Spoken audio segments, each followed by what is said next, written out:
Hi, mechanical properties of fluids. அந்த சாப்டர்ல இருந்து ஒரு क्वेश्चन பார்க்கலாம். क्वेश्चन எந்த டாபிக்ல இருந்துனா அந்த liquid drop, soap bubble, air bubble இருக்கும்ல அந்த டாபிக்ல ஆல்ரெடி ஒருத்தவங்க போட சொல்லி கேட்டிருந்தீங்க ரொம்ப நாளா. சோ அதுதான். சோ பென் எடுத்துக்கறேன். Sorry sir. ஓகே. ஃபர்ஸ்ட் எடுத்தோனே ஜஸ்ட் ஒரு ஃபார்முலா மட்டும் கொடுத்தேன். அதாவது உங்களுக்கு வந்து ஒரு liquid drop. அதாவது liquid dropனா நீங்க எதை வேணா எடுத்துக்கலாம். ஒரு rain drop கூட எடுத்துக்கலாம். அதுக்கு pressure excess pressure அப்படினு சொல்லுவாங்க. excess pressure அப்படினா அந்த டிராப்க்குள்ள பிரஷர் என்ன, அந்த டிராப்புக்கு வெளியே பிரஷர் என்ன. சோ ரெண்டுமே வேற வேறயா இருக்கும். அதுதான் excess pressure. அதாவது அந்த வெளியே இருக்க பிரஷர் விட உள்ள எவ்வளவு பிரஷர் ஜாஸ்தியா இருக்கு அப்படினு. லெட்ஸ் சே P2 தான் இன்சைட்ல இருக்க பிரஷர் அப்படினா P1 தான் வெளியே இருக்க பிரஷர் அப்படினா இதோட ரெண்டோட டிஃபரன்ஸ் அதுதான் excess pressure. அது என்னன்னா 2 into surface tension of that liquid divided by radius of that drop. புரியுதுல? அவ்வளவுதான். இது வந்து liquid dropக்கு. இது soap bubble அப்படினு எடுத்துட்டீங்கன்னா ஸ்பெல்லிங் கரெக்ட் தான். அதே மாதிரி soap bubble குள்ள இருக்க பிரஷர் P2, வெளிய இருக்க பிரஷர் P1 னா அதுக்கு ஃபார்முலா என்ன? 4 டைம்ஸ். ஏனா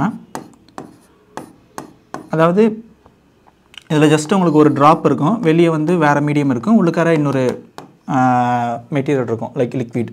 இதே soap bubble வந்து ஒரு தின் லேயரா இருக்கும், வெளியும் ஒரு மீடியம் இருக்கும், உள்ள ஒரு மீடியம் இருக்கும், but in between different medium இருக்கும், ஒரு லிக்விட் மீடியம் இருக்கும். ஸோ ரெண்டு சைடு வந்து நமக்கு ப்ரெஷர் எக்ஸிஸ்ட் ஆகும் அப்படின்னு சொல்லி தான் நீங்கள் அந்த டெரிவேஷனே படிச்சிருப்பீங்க. அதனால 4 டைம்ஸ். இதே இன்னொன்று இருக்குது ஏர் பபிள். இது வந்து நமக்கு வந்து நிறைய இடத்துல பார்த்துருப்போம். அந்த 7up இல்லை ஏதாச்சும் சோடா வந்தீங்கன்னா அந்த லிக்விட்குள்ளேயே ஒரு ட்ராப் இருக்கும்ல, அதுலேயும் சிமிலர் தான். அந்த ட்ராப் அதாவது அந்த பபிள்குள்ளே இருக்க ப்ரெஷர் P2, அந்த பபிள்க்கு வெளியே அந்த லிக்விடில் இருக்க ப்ரெஷர் P1னா அதோட ரெண்டோட டிஃப்ரென்ஸ் வந்து சிமிலர் டு லிக்விட் ட்ராப்க்கு என்னவோ. லிக்விட் ட்ராப்பில் என்னென்னா ஒரு லிக்விட் இருக்கும், வெளியே வந்து ஏர் இருக்கும். ஏர் பபிளில் உள்ள ஏர் இருக்கும், வெளியே லிக்விட் இருக்கும். ஸோ பேசிக்லி சேம் தான் ரெண்டுமே. அதுக்கும் 2S/R. ஸோ இது ஞாபகம் வச்சிட்டிங்கனாலே லைக் மேக்ஸிமம் எல்லா சமம் போட்டுடலாம். இதை தாண்டி வேறு எதுவும் கேட்க மாட்டாங்க. அதாவது ட்ராப் பபிள், சோப் பபிளாக இருந்தாலும் ஏர் பபிளாக இருந்தாலும் லைக் இந்த ஃபார்முலாஸ்லேருந்து தான் கேட்குறாங்க. லைக் நான் பார்த்த வரைக்கும் சொல்கிறேன். சப்போஸ் டிஃபிகல்ட்டான கொஷின்ஸ் இருந்ததுன்னா மெயில் எடுத்து தரேன், அந்த மெயிலுக்கு வந்து அந்த கொஷின் போஸ்ட் பண்ணுங்கள், நம்ம டிஸ்கஸ் பண்ணலாம். சரி, ஓகே. இப்போ இந்த கொஷினுக்கு வரலாம். இந்த கொஷின் வந்து நான் எங்கேருந்து எடுத்தேன்னா SLRரால் ஒரு ப்ராக்டிஸ் ப்ராப்ளம். அதுதான் அது. ப்ராப்ளம் என்னென்னா there is an air bubble of radius 1 millimeter in a liquid of surface tension. Okay, ஒரு சர்ஃபேஸ் டென்ஷன் கொடுத்துட்டாங்க. அந்த density of the liquid 10⁻³ kg/m³. The bubble is at the depth of 10 cm below the free surface of the liquid. By what amount is the pressure inside the bubble is greater than the atmosphere pressure?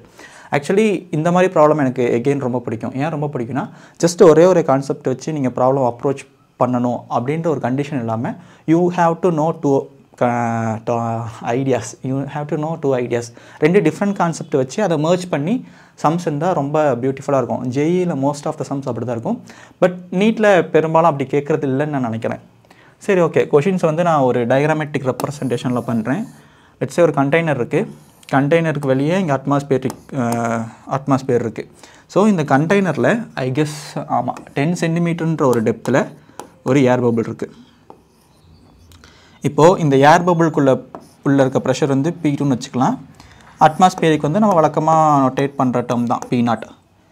அப்படின்னா P2 - P0 என்னன்னு நம்ம கண்டுபிடிக்கணும். அதான excess pressure. By what amount of atmospheric pressure the pressure inside the bubble is greater. Okay, again ரொம்ப simple. அதாவது இந்த பபிளுக்கு நமக்கு already ஒரு ரெடிமேடான ஒரு ஃபார்முலா தெரியும், P2 - P1. அந்த P1ன்றது என்ன அப்படின்னா ஜஸ்ட் ஆஃப்டர் திஸ் பபிள் இங்கே ஒரு ப்ரெஷர் இருக்கும்ல, அந்த ப்ரெஷர் தான் அந்த P1. ஸோ நான் P2 - P1 என்ன எழுதலான்னா சேம் 2 into சர்ஃபேஸ் டென்ஷன் நமக்கு என்ன 0.075 Nm/m. SI யூனிட்டில் தான் இருக்க, பிரச்சனை கிடையாது. பட் R வந்து நமக்கு ஒரு பிரச்சனை இருக்குது, 1 mm இருக்குது. அது வந்து 10⁻³ மீட்டர்னு எழுதிக்கலாம். அப்போ 2 into 0.075 into 10⁻³ கரெக்டாக பார்ப்போம். 1 2 3 ஓகே 75 எழுதிக்கலாம். அது 2 மல்டிப்ளை பண்ணி 75 2s are 150 ப்ரெஷர் Nm/m².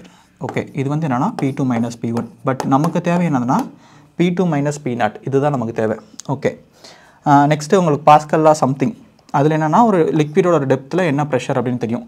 அதாவது இந்த இடத்துல ப்ரெஷர் வந்து P0 அட்மாஸ்பியரிக் ப்ரெஷர். ஏன்னா அந்த இடத்துல வந்து அட்மாஸ்பியரோட கான்டாக்டில் இருக்குது லிக்விட் சர்ஃபேஸ். ஸோ ஒரு 10 cm டெப்த்தில் ப்ரெஷர் என்னென்னா P1 என்னென்னா atmospheric pressure plus H ρg. H rho g. இந்த ஹச்ன்றது அந்த டெப்த்து, டிஹெச்எக்ஸ் எது வேணால் உங்களுக்கு ஒரு வேரியபிளாக இருக்கலாம், பட் நான் ஜஸ்ட் ஹச்னு வச்சுருக்கேன். ஓகே, அது வந்து P0 அட்மாஸ்பியரிக் ப்ரெஷர் ப்ளஸ் இது எகைன் நமக்கு எஸ்ஐ யூனிட்டில் இல்லை 10 சென்டிமீட்டர்னு இருக்குது. ஸோ அது வந்து 10⁻⁻1 மீட்டர் அப்படின்னு எடுத்துக்கிட்டேன். ரோ வந்து நமக்கு எகெயின் 10⁻3 இன்ட்டு ஜி வந்து 9.8 அப்படின்னு எடுத்துக்கலாம். ஸோ நமக்கு இதெல்லாம் போட்டால் என்ன வரும்? P0 ப்ளஸ் அது 10⁻2 980 கரெக்டாக? கரெக்டு, அதாவது P1. இப்போது அதை தூக்கி இங்கே சப்ஸ்டியூட் பண்ணோம்னா எனக்கு என்ன வரும்னா P2 மைனஸ் P1 பதில் சப்ஸ்டியூட் பண்ணோம்னா P0 minus 980 equal to 150 Nm/m² அப்படி வரும் கரெக்டாக? இது ஃபர்தராக P2 மைனஸ் P0 தான் நமக்கு வேணும். அப்படி போட்டால் 980 அந்த சைடு வந்துடும் கரெக்டாக? அப்போ 150 ப்ளஸ் 980. ஸோ ரெண்டையும் ஆட் பண்ணி பார்க்கலாம். 150. கொஸ்டின் வந்து ரொம்ப சிம்பிள் தான், பட் நான் அது சூஸ் பண்ணது காரணம் ரெண்டு கான்செப்ட் மெர்ஜ் ஆகிருக்கு, அதனால தான். 13 + 1 11 1130 Nm/m². ஸோ நமக்கு ஆப்ஷனில் ஆப்ஷன் பி கரெக்டு. ஸோ ரொம்ப சிம்பிளான கொஷின் தான். ஓகே, லாஸ்ட் வீடியோவில் வந்து ஒரு கமெண்ட் பார்த்தேன், இன்னையிலேருந்து ஸ்டார்ட் பண்ணால் 660 எடுக்க முடியுமா அப்படின்னு. ஆக்சுவலி இது ஒவ்வொருத்தவங்களோட கெப்பாசிட்டி நம்ம சொல்ல முடியாது. அவங்க ஜஸ்ட்டு அந்த சிலபஸ் மட்டும் கவர் பண்ணி கொஷின் ப்ராக்டிஸ் பண்ணாமல் சிலபஸ் கவர் பண்ணி அந்த நாலேஜ் வச்சு டேரெக்டாக சம்ஸ் அட்டென்ட் பண்ணி கிளியர் பண்ணுறவங்களும் இருக்காங்க. லைக் எனக்கு தெரிஞ்சு என்னோடய எக்ஸாம் இருக்குல்ல, லைக் கேட் சிஎஸ்ஆர் நெட், அதில் நிறைய பீப்புள் இப்படி தான் பண்ணுவாங்க. ஜஸ்ட்டு கான்செப்ட் மட்டும் படித்து ப்ராப்ளம் சால்வ் பண்ண மாட்டாங்க, டேரெக்டாக அங்கே போய்ட்டு அட்டென்ட் பண்ணிடுவாங்க, கிளியரும் பண்ணிடுவாங்க. அங்கே ஏன் கிளியர் பண்ணுவாங்கன்னா கட் ஆஃப் வந்து லைக் 70% 50% அவ்வளோதான் இருக்கும் மேக்ஸிமம். ஆமாம், 50% நீங்கள் ஸ்கோர் பண்ணிங்கனாலே உங்களுக்கு டாப் 10 ரேங்க்கில் நீங்கள் வந்துடுவீங்க அந்த மாதிரி. ஸோ அங்கே அந்த கேஸ் ஒத்து வரும். பட் நான் உங்களுக்கு என்ன சொல்ல வரேன்னா, நீங்கள் இன்றைக்கி ஸ்டார்ட் பண்ணால் 660 எடுக்க முடியுமான்னு எனக்கு தெரில. பட் நீங்கள் நாளைக்கு ஸ்டார்ட் பண்ணுறதை விட இன்றைக்கி ஸ்டார்ட் பண்ணிங்கன்னா நாளைக்கு ஸ்டார்ட் பண்ணி உங்களுக்கு என்ன மார்க் கிடைக்குமோ அந்த மார்க்கை விட கண்டிப்பாக அதிகமான மார்க் தான் கிடைக்கும் இன்றைக்கி நீங்கள் ஸ்டார்ட் பண்ணிங்கன்னா. ஸோ ஸ்டார்ட் நவ், இப்போலேருந்து ஸ்டார்ட் பண்ணுங்கள், ப்ரிப்பேர் பண்ணுங்கள். லைக் யூ கேன், நீங்கள் ஜஸ்ட்டு உங்களுக்கு ஒரு கோல் ஃபிக்ஸ் பண்ணி நீங்கள் அதை ரன் பண்ணுங்கள். நீங்கள் மற்றவங்க எப்படி ரன் பண்ணுறாங்க லைக் அதை நீங்கள் அஃப்கோர்ஸ் நீங்கள் கவனிக்கணும், ஏன்னா மெரிட் பேசிஸில் தான் சீட் தரப்போகிறாங்க. பட் நீங்கள் அதை பார்த்தீங்கன்னா உங்களோட ஃபோக்கஸ் வந்து சதவீதம்.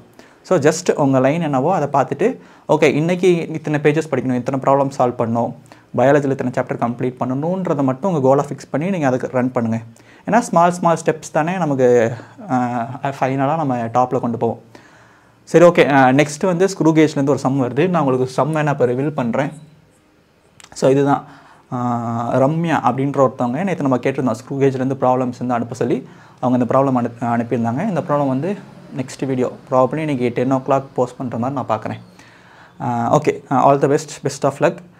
லைக், ஷேர், கமெண்ட் பண்ணுங்கள். இந்த லாஸ்ட் சம், அதாவது இந்த சம் உங்களுக்கு புரிஞ்சிருக்கும்னு நினைக்கிறேன். லைக் ரொம்ப சிம்பிளான சம், பட் 2 கான்செப்ட்ஸ் வந்து மெர்ஜ் ஆகிருக்கு. ஸோ அதனால் இந்த சம் சூஸ் பண்ணுறேன். இந்த சம் நல்லா இருக்கா, நான் நல்லா நடத்தினேனா அப்படின்றத கமெண்ட்டில் சொல்லுங்கள். அந்த மதகஜ ராஜா அப்படின்ற மாதிரி வரும்ல, அது மாதிரி எனக்கு வாய் வளரிடுச்சு. ஸோ கமெண்ட்டில் சொல்லுங்கள், சப்ஸ்கிரைப் பண்ணுங்கள். நெக்ஸ்ட் உங்களுக்கு என்ன சாப்டர் வந்து கொஷின் வேணும், இல்லை என்ன கொஷின் வேணுன்றதை கமெண்ட் செக்ஷன்லையோ இல்லை மெயில் ஐடி டிஸ்கிரிப்ஷனில் தரேன், அதுக்கு போஸ்ட் பண்ணுங்கள். தேங்க்யூ.